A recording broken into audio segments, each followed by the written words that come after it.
Ladies and gentlemen, welcome to another episode of the American Nightmare Podcast. This is episode 69, recorded Tuesday, December 26th, 2023. Yeah.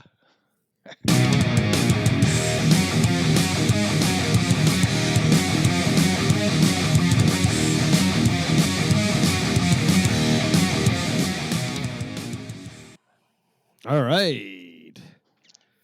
69. 69. Episode 69. My God. Nice.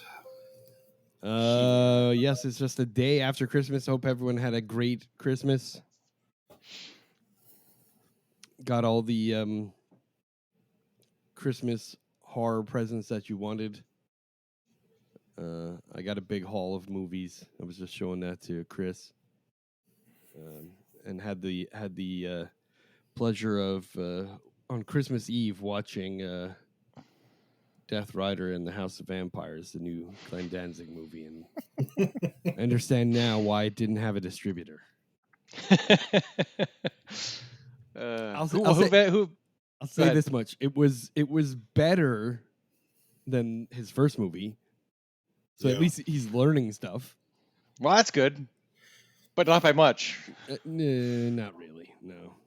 And now I understand when I went to see that Eli Roth movie, and during the Q&A session, someone asked about the Memphis song, and he talked about being in this movie, and he says, Glenn Danzig has a particular way of directing.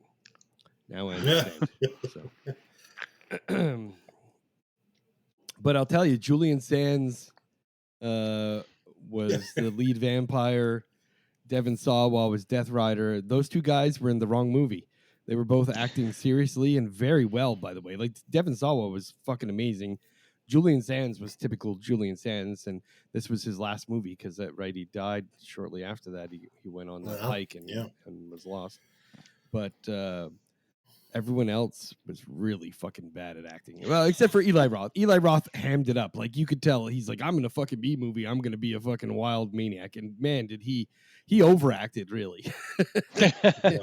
Nice. But yeah, what an interesting film. I'll say that much. All right, let's get started with some horror news. So we're getting ready for Sundance 2024. Everyone excited? Woo-hoo! Yeah. Last year, yeah. I did buy a movie on Sundance online. I did watch Onyx and Fortuitous and The Talisman of Souls. This year, there's a whole bunch of horror movies been entered in there. And I just checked out their website. This is the 40th anniversary of Sundance. You can get a 10-film package for $300. You can watch 10 films online and then have them on demand during the duration of Sundance to watch films for $300. That's cool. 10 films for $300. Not bad. One film is $25, same as last year. I mean, that's what I paid to see Onyx last year. And last year really had Infinity Pool, Talk to Me, My Animal, Onyx and the Fortuitous. Pretty good horror films came out of last year's for sure. Sundance Film Festival. This year, there's a bunch more. So the one movie I'm looking forward to seeing, and I might actually buy to see it, is Love Lies Bleeding. I don't know if you guys saw the trailer for that. There was a trailer a couple weeks ago, but it looks like it's pretty good. Basically saying the summary is: a recluse gym manager, Lou, falls hard for Jackie, an ambitious bodybuilder headed through town of Las Vegas in pursuit of her dream. But their love ignites violence, pulling them deep into the web of Lou's criminal family. The cast is Kristen Stewart, Katie O'Brien, Ed Harris, Dave Franco, Jenna Malone. More of a thriller? Yeah, man. But the trailer was interesting because this bodybuilder chick, like, she hulks out. It was pretty fucking weird, but I'm like, man, that looks like that might be a pretty cool movie. So I might check it out. It's a horror thriller. Cast. Yeah. $25 for a single film isn't so bad. So now that $300 for 10, do you get to pick the 10 you want to watch, or they just dump 10 on you? No, you get to pick 10. Yeah. Nice. So definitely keep an eye out for what horror films come out of Sundance this year. I'm sure we'll probably talk about a couple of them as time goes on. But yeah. Marvel's Blade is going to be coming to a video game made by Bethesda. I don't know if you guys were aware. Last week there was a major hack into Bethesda's network, and a bunch of shit got fucking leaked, along with a couple gameplay videos of the new Wolverine game, a bunch of other crap. And as part of that, Bethesda basically said, all right, we better announce the fucking Blade movie now that someone found out about it. But yeah, a Blade movie is Blade video game is coming from Bethesda for the PlayStation 4. Oh, it's PlayStation exclusive? Yeah, PlayStation 5, I'm sorry. Yeah, PlayStation exclusive. Son of a bitch. God And, damn and it. so is the Wolverine game. But you know what? Bethesda and all those studios, I think Insomniac is doing the Wolverine game. They come to PC. So if you have a PC that's capable of playing games, you could probably play it there. Might as well just get myself a PS5. Yeah, it's time, man. It's time. Get a Steam box. Steam box, are they any good? I never tried one. I play Steam on my Mac. I hear good things. Well, like, you can get whatever game you want. That's the beauty of it. Yeah. And they come out with horror games like nobody's business on Steam. Yeah. So it's they have games on Steam that you can't get on the consoles, and they're just insane. They look awesome. I'm like, oh, I'll never see it. So then you basically that Steam box is then like a console itself, and then you get the Steam. You have to buy a deck Steam separate. You have to buy a deck separate if you're going to do it on your TV. Mm-hmm. You don't have to if you're doing it on your PC, obviously. But so if you're doing it, if you do it on your TV, I think the deck is like $80. It's not terrible. Oh, that's not bad. Steam Deck, yeah. But the Steam box itself is probably comparable to a console. Nice. Price. Yeah, because I play games on Steam, but yeah. I play games on Steam too. I don't have a PC. I play them on the Mac, so it's not every game is available, but yeah. Yeah. Maybe I'll try that. According to Stephen King, apparently the graphics aren't as good either. Yeah. Oh, really? Yeah. All right. Next story. Stephen King's Dollar Baby program has been disbanded. According to StephenKing.com, their 40-year-long program called Dollar Baby, which allows film producers to hold on to the film rights for one of his stories for $1, is now shut down. On the website, it says, as of December, Dollar Baby has been disbanded. The Dollar Baby program was disbanded December 2023. Contracts issued before December 2023 will be honored and will remain approved for 1 year from their instantiation as per the terms of their contract, and there will be no Dollar Baby extensions after December 1st, 2023. So I think that's a good idea. I mean, $1 to reserve the rights to make a film adaptation of one of his stories, that was a fucking good deal. But now it's time to make some real money. All right. And maybe that's why like some of those film adaptations were shit, because if you only had to pay $1 to get the rights. Yeah. Yeah, it's true. Well, it's funny when you go. My wife always said when you go out to a restaurant and they don't have Crayola crowns, it tells you how they spend the rest of their money, right? Right. On the food that you're eating. So if they don't have Crayola crayons and they have generic ones, then you're probably not getting high quality food. All right. All right. Stranger Things begins filming its fifth college years season this January. Dude, I don't know how they're gonna pull this the fuck off. Because have you seen Millie Bobby Brown lately? She looks like a same with Finn Wolfhard. Yeah, they're all fucking adults, man. Like what the fuck? Yeah, like I don't know. Yeah, they should animate the last like what the fuck? Yeah, it was announced I have no idea how they're June. gonna do it. It was announced back in June that Linda Hamilton was going to be joining the Stranger Things season 5 cast, but shortly thereafter, the actor strike went on, the screenwriter strike went on, everything just fell the fuck apart, and now they're just getting ready to pick things back up for January.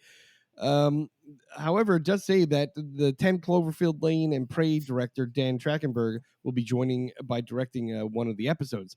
But the bottom line is, it's fucking too late. Like I said this before, season 4 should have never happened. It should have been, they're just beating a dead horse at this point, and they're trying to stretch it on. And now they're all going to be like fucking 30 years old trying to play high school kids. Like what? Yeah. Although I did like the last episode of the last season. That was pretty badass. Listen, it was decent. I'm not gonna knock season 4. It was pretty good. Overall, season 4 was pretty good. But come on, man. They shouldn't have split it in half. They should have just ended it. Knocked it out. Or filmed both seasons back to back and released them a year apart or something. Just in case. Yeah, like they did with the fucking Lord of the Rings movies. They filmed all 3 movies pretty much back to back and then released them over a couple of years. You can't, especially if you got young actors, you can't do this. Yeah, for sure. It's going to be all fucking weird now. It's going to be like, hey guys, suspend disbelief. These guys are still in high school. Like, what the fuck? All right. Not even seniors either, in high school. No. They were still riding bikes. Yeah. I'm like, what the fuck? All right. Well, hey, maybe they will. Maybe they'll do a time skip, Who knows? I don't know how that'll work out in the story, but whatever. All right. Chucky Season 3 adds John Waters to play the creator of the Good Guys dolls. All right. Nice. I have not watched any of the seasons of Chucky yet. I know, Chris, you've told us we need to watch it. It's definitely on my list. It's really good. I'll get to it. But the adding of John Waters is fucking awesome. I'm excited about that. That's cool. Yeah, we're only halfway through season 3. They did with season 3 what Stranger Things did. They stopped. Probably because of the writer's strike. They had half of it. It ended, and the other half is supposed to be coming. It's just I don't think they had it all finished. Well, you know what? The bottom line is writers and actors are skilled workers, and they should be paid appropriately. Agreed. But it's a great show. Awesome. Good. Blumhouse has sent out a casting call on Twitter, formerly Twitter X, for the Wolfman reboot. I'll post a link to the Twitter feed for Blumhouse. Twitter X, whatever. I hope that fucking app just collapses. I'm just annoyed that so many corporations like Blumhouse still support it by posting on it. Stop posting on X. Yeah. Let it fucking die. Yeah. It's sad because Twitter was my favorite. Of all the social media, Twitter was my favorite because all the companies and people that were on there was fantastic. And then it just went to shit with fucking Elon Musk rat. Yeah. He's a genius, apparently. Yeah, fucking genius, my ass. Anyway, this posting on Twitter says, seeking young female, aged 9 to 11 years old. Film shoots in New Zealand starts between March and May 2024. Blumhouse has been developing with Universal since 2020, working on The Invisible Man, which, by the way, fucking great film. I don't know if you guys recall that one, but that was really good. Yeah. It was really good. But it seems like they're redoing all the Universal monsters because now they're coming out with the Wolfman. I wonder what's next. They're aiming to release this on October 25th, 2024 from Universal Pictures. So I'm excited about that. I think Blumhouse, it's hit or miss sometimes, but you know what? The Invisible Man was a unique take on that story. Oh, yeah. So you think that's what they're going to do with all the others is some kind of unique take, right? Well, yeah, hopefully they're doing something unique to Blumhouse. Apparently, they pitched it when they did The Invisible Man, and Universal said, you know what? Yeah, let's do it. So that's right. All right. Naughty Dog has canceled The Last of Us online multiplayer. I was kind of looking forward to that. I thought it was going to be cool, but they officially announced on their website December 14th that they're going to continue to focus on single-player narrative games that define Naughty Dog's heritage, and they will no longer be developing a multiplayer version of The Last of Us. It was going to be a first-person shooter, I'm sure, and I'm not really great at those games to begin with, but I really love The Last of Us games. Yeah, I'm terrible at first-person. The games are great. No, they shouldn't touch it. Yeah, they should keep it the way it was. Yeah. For sure. It sort of drew you in as one person, right? You sort of... Yeah. Sort of, yeah. It really comes down to the writer. Like, the writer of that game, of The Last of Us, both of those games, was fucking... a fantastic writer, and the team that developed it into a video game is even more awesome because it was really a fun game to play. Yep. Willem Dafoe says Nosferatu remake is unlike anything he's ever done before. According to IndieWire, Dafoe told them, yeah. Because he's done some messed up stuff. Yeah, like those Eggers films that he's been doing are pretty fucking wild. Yeah. And, Antichrist was pretty messed up too. Yeah. Oh, yes, it was.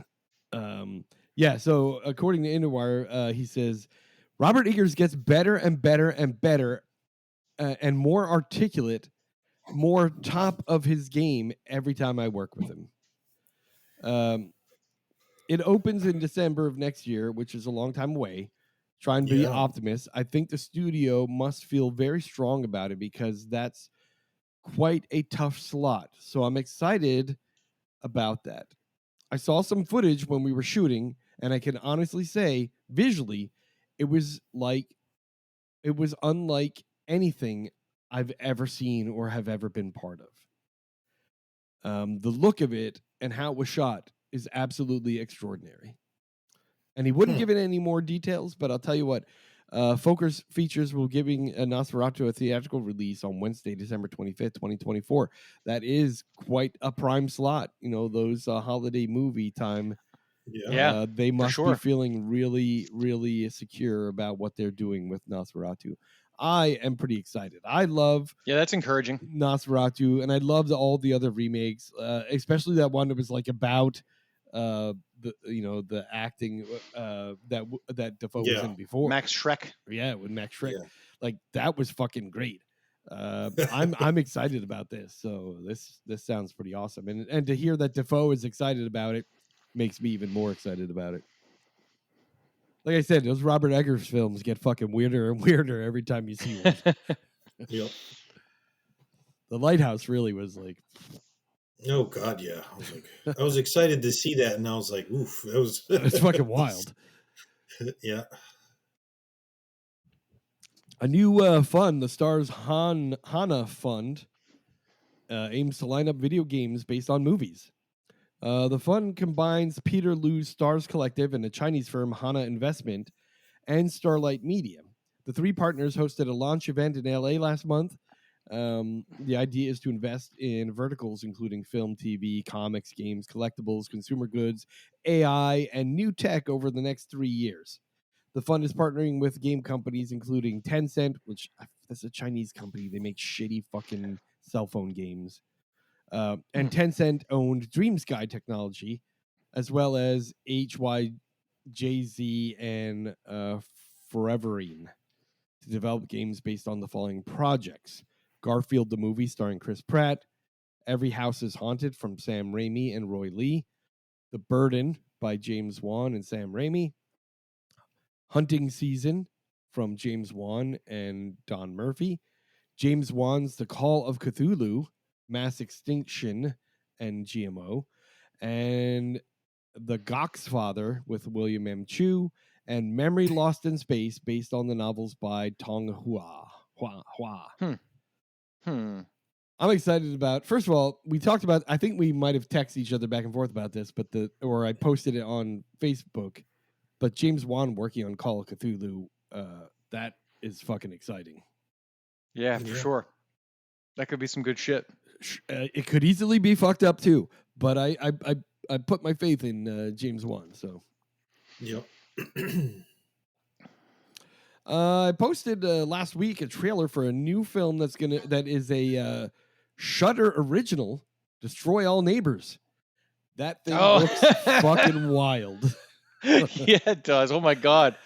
I am kind of excited about that. I'm gonna post. I did post a video, but I will tag it in this story here. But here's the summary of that film. The story begins with William Brown, played by Jonah Ray Rodriguez, a neurotic, self-absorbed musician determined to finish his prog rock magnus opus, faces a creative roadblock in the form of a noisy, grotesque neighbor named Vlad, played by Alex Winter. Finally, working up some nerve to demand that Vlad keep it down, William inadvertently decapitates him.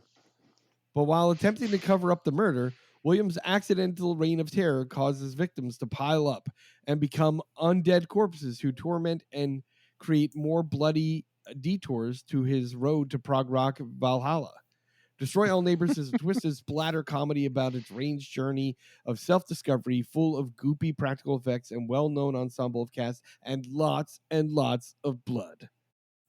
I'm excited. Yeah, that trailer looked great. Like, Looks I was like, oh my God. fantastic. The practical effects. Some crazy. Yeah, like, and then on Twitter, Alex Winter posted some photos from behind the scenes of him putting his makeup on. 4.5 hour makeup session to get the practical effects put on his face. Looked fucking amazing. Like, so I'm just excited. Is he the writer or the director or both? He's producer.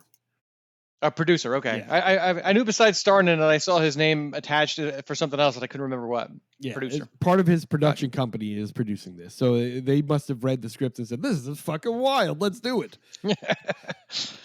And when's that supposed to come out? Like this month, January, right? Yes, it comes. I don't have a date, but I know that it's going to be released on Shudder in January. It's also going to be on a couple streaming services. So. Well, let's do a review in January for it then, I guess. That's what I was going to do is like for my pick for next month, I would like to review this film because it looks like it's going to be fucking great. Start the year off with a bang. Yeah. All right. That is it for the news. Let's go to what do we do now? 5 flicks to watch, and it's my turn. So I picked 5 flicks on Max. Formerly HBO Max. Yeah. Let's start off with a classic, Aliens. That would be the second Alien film, directed by James Cameron. Very good film. Indeed. That is up on Max right now. Under the Skin, which I've talked to you guys about before, and I don't know if you've watched or not. I have not seen it yet, no. That is a fantastic film. It's a really creepy, really dark horror film. Is that Aubrey Plaza in that? No, that's Scarlett Johansson. Okay. That's right. And she's smoking hot in that film. And yeah, nice. And but what a fucking creepy ass film. Okay. The Hole in the Ground, which we reviewed a couple of years ago, fucking really good film. Yeah. Cooties, which is another great comedy horror. I really love that one. Yep. That's got a good cast too. Yep. And of course, Stephen King's Thinner, which is actually going to be not on there pretty soon. So go watch it now while you get a chance. That's another great adaptation of a short story by Stephen King. Nice. There you go. There's my 5 flicks to watch. All right. Let's jump on to top 5 horror movies that we reviewed this year. It was a good year. Yes, we reviewed some good ones. Yes. Not a lot of crap. No, well, yeah, I don't know. I had a little bit of a hard time. Really? Yeah. I was like, these are fucking weird. It was hard for me to pick because there was a bunch of really good ones in there. All right. Yeah, I was going to do honorable mentions, but since there's only 12, I'm like, but just stick with the 5. Yeah. Go Sal, Chris, Cray. All right. I will start off. My number 5, The Pale Blue Eye. Although not much of a very horror movie, more of a thriller. Yeah. But it was good. I was actually very surprised by it. Yeah. Faux show. My number 4, The Pope's Exorcist. Also a good flick. Another surprise for me because I didn't go see it in the theaters. I really wasn't interested in seeing it. But it actually it was one of those movies where I think I remember saying during the review, it was a relief to see it because we did review a bunch of poo-poos. And this one was like, oh my God, real actors doing real acting. This is great. And it was a really good movie too. It's a bummer that it didn't do so well in the theater because I would have liked to see a sequel to it. Well, and the thing about it is right now I'm reading a comic book by Dynamite Comics called The Devil That Wears My Face, and it takes place in the 1600s with the possession of one of the cardinals in the it's basically the storyline of this, but the backstory where someone in the church of a high ranking gets possessed by a devil and does horrible crimes on behalf of the church. It's fucking great. So that really, I was like, oh man, this is a lot like The Pope's Exorcist. Yeah, sounds like it. Yeah. My number 3 is Onyx and Fortuitous and the Talisman of Souls. Is a fantastic comedy horror that I got it on Blu-ray right now, and I fucking love it. I don't know. It's really a funny film. Like it was even more funny than I actually expected it to be. So it's quite good. Yeah, same here. I thought it was really funny too. I was surprised that the small budget that it had, that it did so good. And there's a nice little like documentary that goes with this, where he talks about the origin of the character, all the short films he did on YouTube, and then the collection of every short film he did on YouTube is on the disc also. So it's sweet. It's quite awesome.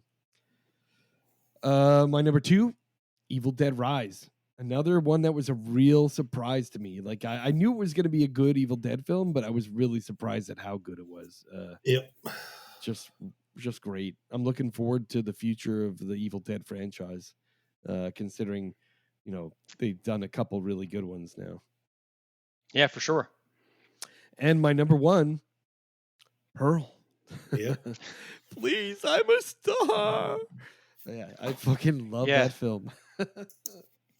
And we got Maxine coming out this year, right? Yeah. Like, isn't that coming out? Yep. I'm looking forward to that.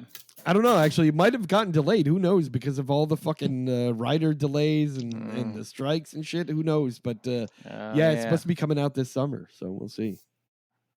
Sweet. There you go. That's my top 5 of the movies we reviewed in 2023. Yep. All right, Chris. Let's go with mine. My number 5 is the one that we just reviewed, Cobweb. I won't talk about it too much because we'll probably be talking about it here in a few minutes. So we'll just leave it at that. Number 5. My number 4 is Onyx and Fortuitous in the Talisman of Souls. It's a really funny movie. Enjoyed the practical effects. I also bought the Blu-ray, which I don't typically buy Blu-rays, but because of all the stuff that was added to it, I wanted to kind of get the background and see the director commentary and stuff like that.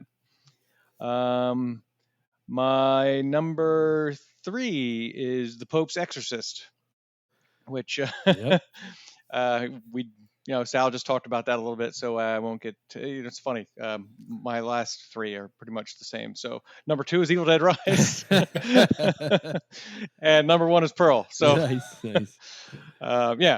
So, but we did review quite a few good ones this year. A couple stinkers, but not as many as usual. Yeah. So nice. That's my top 5. Dare I say, Pearl is even better than X. Yeah. Yeah. It's close for me. I liked the setting of X just a hair more. The movie itself of Pearl. Yeah. I liked Pearl better as far as the movie, but I liked the 70s, setting of X a little bit better. Pearl just gives me a very uneasy feeling watching it. Well, I like that she had the spotlight in that movie too. Yeah.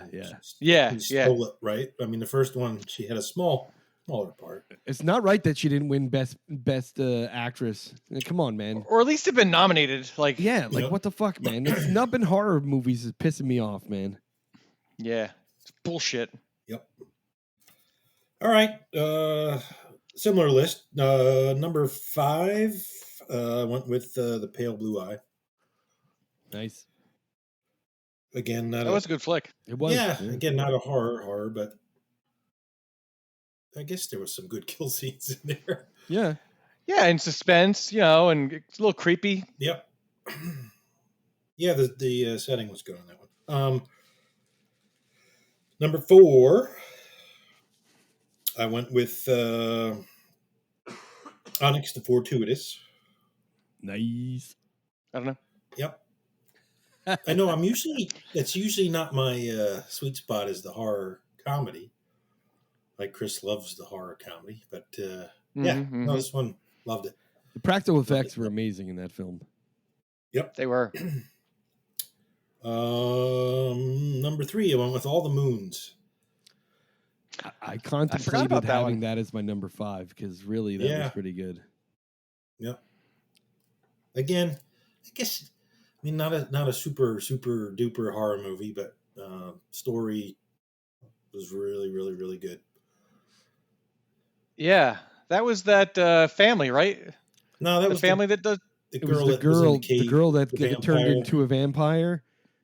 By that, it was like during a wartime, remember, right? like the orphanage or whatever it was. Oh yeah. Okay, yeah, I forgot. Yeah, that was good. That was sad, actually. It was very sad, but yeah, it was great. Actually, I almost made it my number 5 because I did like that film. Yeah. Yep. It was a good film. And 2 and 1, pretty much.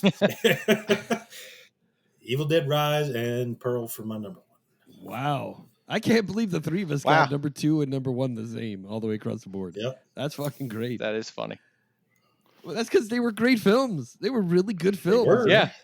They were. And if it wasn't for Pearl, Evil Dead Rise definitely would have been my number 1. But, you know, I wanted to make it my number 1, but I'm like, oh, man. Pearl. No, I think Evil Dead Rise was 2023. For like, Pearl was 2022, but I think we reviewed it. Yeah. In January or whatever it was. Yeah, right? I don't remember. Yep. That was the first movie of the year. Yeah, that's right. But I'll take Evil Dead Rise for my number 1 for the year. Just two great films. Those two films. Yeah, those 2 films are really good. And Pearl is one of those films where I showed it to a couple people that came to my house and we sat down and watched it. And they were like, what the fuck? I'm like, exactly. Right? Yeah. Like, talk about some fucking superb acting. Like, she really played a disturbed person fucking brilliantly. And the thing at the end with the credits where she just stares at the camera until her eyes are watering. Oh, man. Fucking creepy. Like, I can't wait until Maxine comes out. And she's like... Her descent into madness as the film went on was just, like, brilliant. Yeah. You know? Like I said, I think... Bravo, Mia Goth. Yeah, I think the Academy fucking robbed Ty West, robbed all of them. Mia Goth, the fucking writer, you know, Mia Goth and Ty West wrote that film. He fucking directed it. She acted in it. Fucking brilliant. And I think they got robbed. Yeah. All right. Fantastic. Let's talk about our movie this month. Let me just grab my notes here. Okay, the movie this month is Cobweb. 8-year-old Peter is plagued by a mysterious constant tap from inside his bedroom wall. A tapping that his parents insist is all in his imagination. As Peter's fear intensifies, he believes that his parents, Lizzie Kaplan and Anthony Starr, by the way, were fucking both great in this film. Yep. Could be hiding a terrible, dangerous secret and questions their trust. And for a child, what could be more frightening than that? This was an R-rated film for some language and violence. It's a horror/mystery thriller. It was pretty intense too. English, yep. The stuff with the child, you know what I mean? That the kid did a really nice job too, by the way. Oh yeah. Agreed. The director, Samuel Bowden, producer Roy Lee, Evan Goldberg, Seth Rogen, James Weaver, Josh Fagan, and Andrew Childs were all on the producing staff. The writer was Chris Thomas Devlin. It was released in theaters July 21st, 2023. Barbarian ties in that? What was that? The movie Barbarian, there were some ties to that too, I think. Maybe through the production team or something. Yeah, maybe. The release date was July 21st, 2023 in limited release and only grossed $440,000 in the U.S. Wow. The runtime was 1 hour and 28 minutes and the distributor was Lionsgate. I think that limited release. Yeah, it went to Hulu pretty quick. Yeah. I think. And perhaps it was because it was designed for Lionsgate to be released on Hulu, and they just did a limited theater run for the sake of it. But with that in mind, it's hard to tell if this film was a success or not. I will say, I enjoyed it. I thought the acting was great. The kids' acting was great. I think Lizzie Kaplan was great, and Anthony Starr. I mean, come on, man. Yeah. You know, I didn't realize that was him at first. I'm like, where the hell did I know that? I was like, holy shit, it's Homelander. Yeah. What the hell? Yeah, Anthony Starr. But their acting was great. The film was great. The suspense was fucking great. They think the whole movie, like the entire time, just you made me uneasy, like because you never were quite sure what which direction it was going to go, or I didn't. I mean, an hour and a half was great because it filled it up nicely. And speaking of which direction it was going to go ahead. Sorry. Yeah. No. Yeah. Up until like the last 20 minutes, I still wasn't sure exactly what the deal was. Like I was like, I think I know what's happening here, but I can't. And then when it finally hits you, you're like, the fuck. Well, let's pause right there for a moment and just say we are going to have a spoilery discussion. Yeah. So you kind of have to. If you're interested in watching this film and you don't want to be spoiled, please pause the podcast right now. Go watch the film and come back and listen. Don't forget to come back and listen, because I look at how many people listen to this full podcast, and if you're stopping here, that pisses me off because I can see that you're stopping here and not coming back. Come back and listen to our review. Thank you. All right. Anyway. Yeah, and I definitely go watch it. Yeah, it's a good film. So for me, I figured out what was going on right after he killed the parents. Right after they... Well, yeah, because...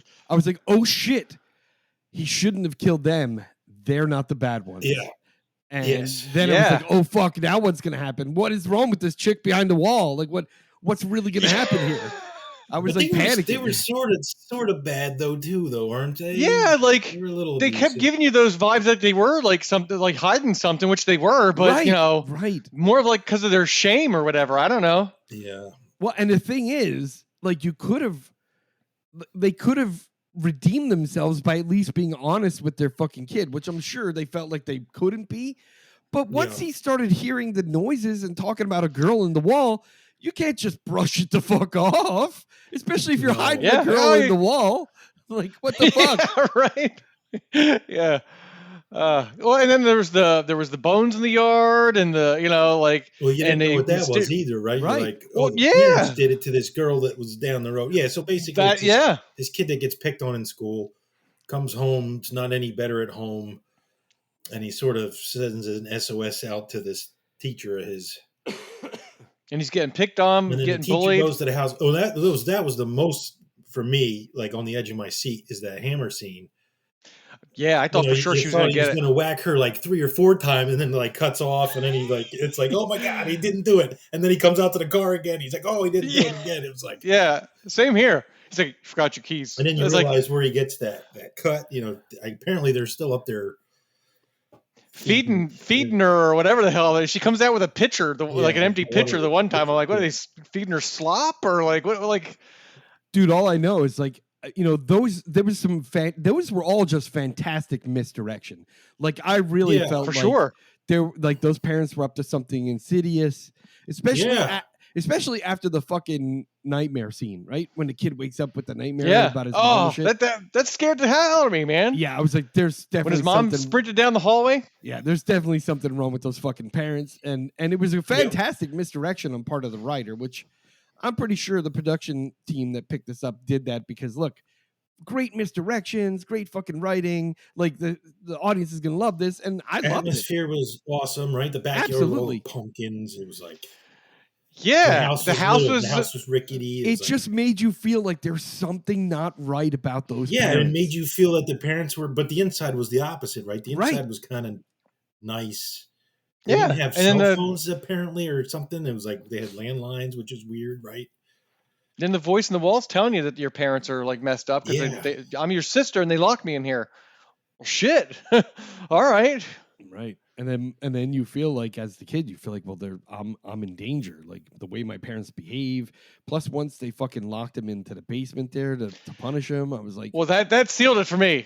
Sealed it for me. I was like, okay, there's definitely something wrong with these people. Why do they got a door hidden behind a refrigerator? Well, that was the second sign where you thought they did something to the neighborhood, right? Too, right? Yeah, for sure. There in the little dungeon area. The thing is, the misdirection was so fucking good that all the way up until when he poisoned them, right when the dad said, "Did you do something different with the soup?" Another good part of it. I knew it too. I was like, it tastes like cinnamon. I was like, oh yeah. I was like, dude. oh, it's the rat poison. Man, it's fucking poison. And then you see the barn door, smacking shut, Like he forgot to close it correctly because he pulled some fucking rat poison out of it. Yeah, and his dad heard it too, and his dad's like, "Oh." He's like, "Call 911." Call 911. Yeah, that was great too. Like the way he died, like just like throwing up all that blood and shit, and like I was like, man, what the build up for that was just intense. And while that was going on, I'm like, oh shit, I think if the parents are dying right now, these aren't the bad guys. And then when the mom was on the ground and she goes, "Don't let her out," I was like, oh fuck. Oh shit. Yeah. But like the way that they hid her, even once she finally got out of there, like you never really got a full view of. You saw like a shadow here, or like up in the corner in the ceiling when she was like ready to attack those kids, or just that was great too. Like they never like gave you a full on view of her. They had her hidden everywhere. So I was like, is she really a fucking spider? I was like, what the hell, man? Then that scene where you just see the shadows of the 6 fucking legs coming out of her. I'm like, what the fuck? Yeah, man, it was creepy. Yeah, it was really good. The misdirection was great. I think the writing in that film was fucking amazing, and it makes me sad that it didn't make a lot of money in theaters. And I don't know how you measure. Like that's the sad part is, how do you measure the success of a streaming film? Yeah, I'm not sure. There must be a way they do it, but I don't know what it is. Whatever it is, there's metrics that go on in the company that we're not. Or whatever Hulu paid for it too, right? Right. They don't tell you what Hulu paid for. No. Yeah.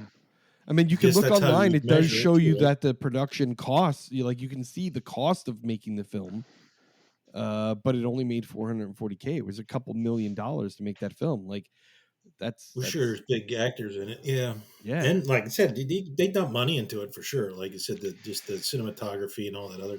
Well, the effects I thought were pretty good too. This was Evan Goldberg and Seth Rogen's production company that made this. So like they probably invested a lot into producing this film. Like hopefully they made their money out of it, because I that's the thing about streaming that bothers me is like, how do you measure success? How do you know for sure that a film did well? Well, like you said, whatever Hulu paid them to, you know what I mean? I does Hulu go, well, if this brought on X number of subscribers, then we liked it and we'll do more? Or do they say, 10 million people streamed it, it's not that good? Or 30 million people streamed it, that did really well? Like who the fuck knows? Yeah. Yep.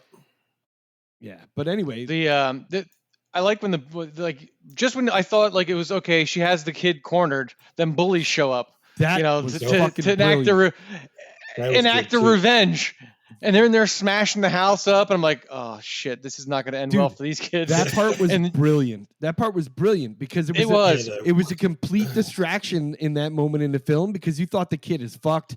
His evil sister is out. He's going to be dead. He's hiding under the bed, and all of a sudden the kid that he pushed down the stairs at school, his older brother and maybe some friends are out there to cause havoc. And I'm like, oh shit, kid's not going to die right now. These fuckers are going to die. They're going to be sorry they came back for revenge. That was the only thing I was having a hard time, making work in my head. Was like, okay, so they got her squirreled away in like a cage or in a back room somewhere or whatever. I don't know what the hell they're feeding her.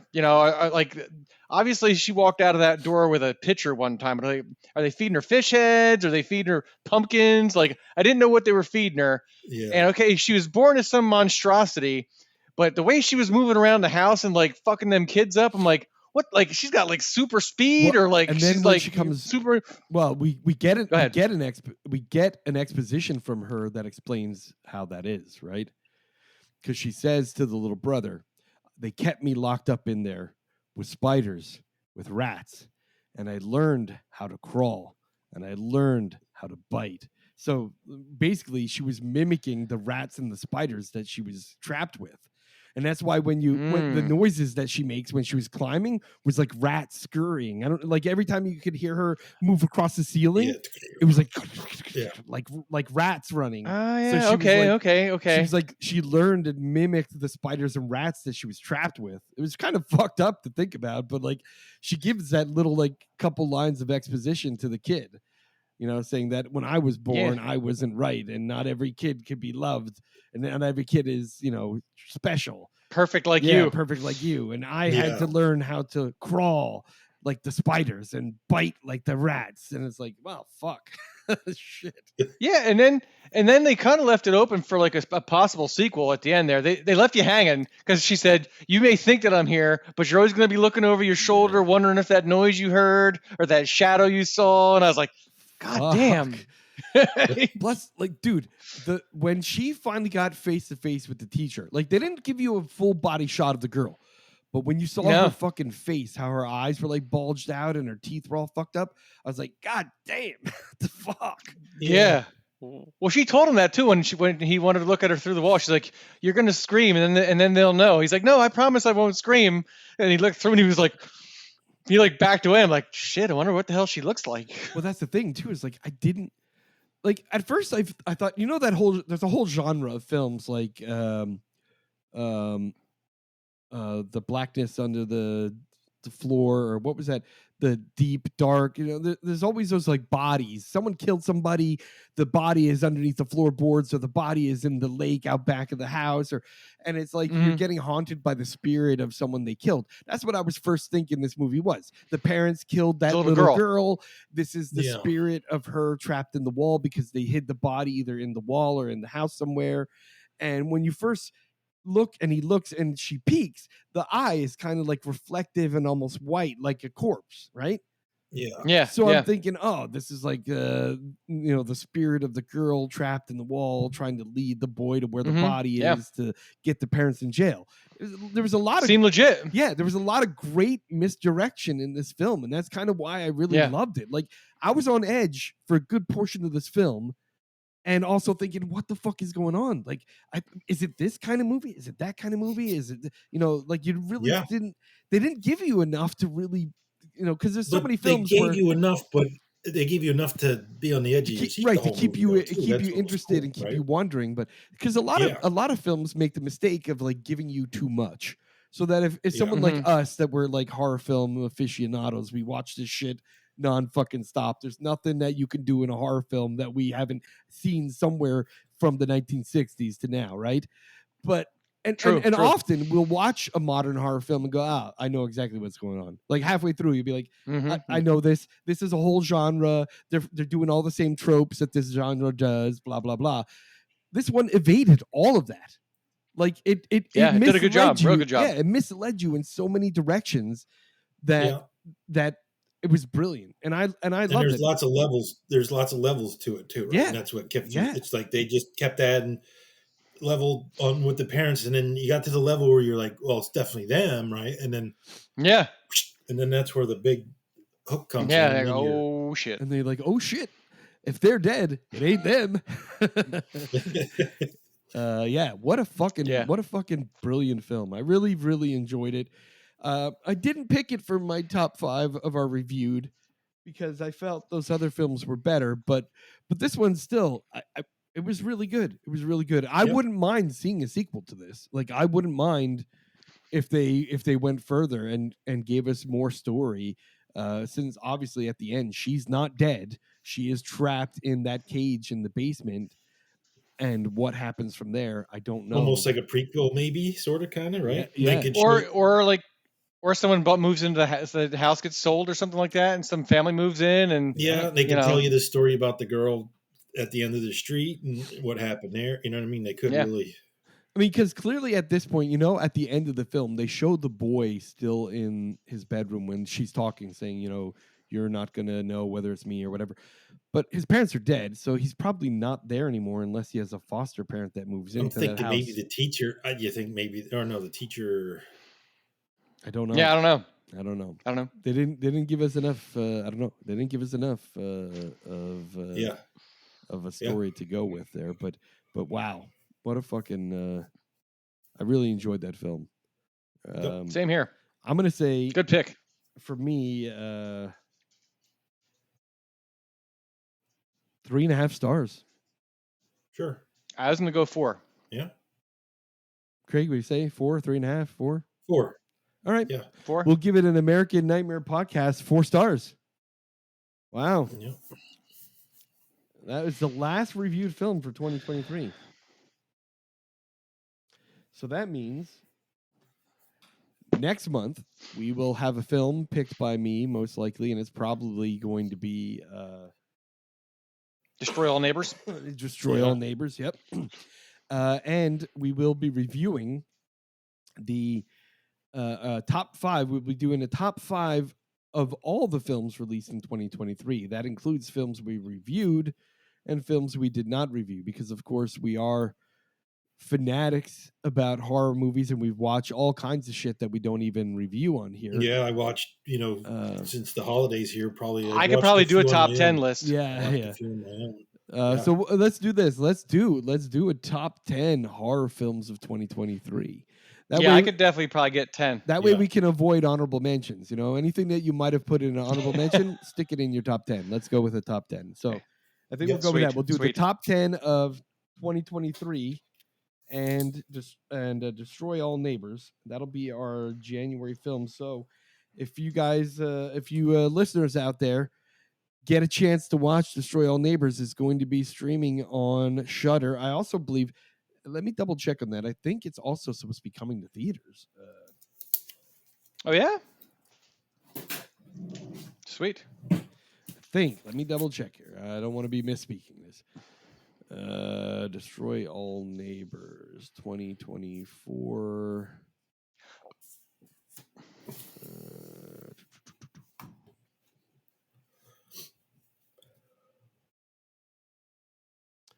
Destroy All Neighbors. Come on, man. Why can't I find anything about this? It releases January 12th, 2024. It's going to be limited run in theaters and streaming on Shudder. It's a Shudder original. It doesn't say if it's the same date. I hope so, but sometimes they don't release at the same time. Let me see if Shudder has it on their website as to when it's going to be released. Yeah, I was going to say, might be there already.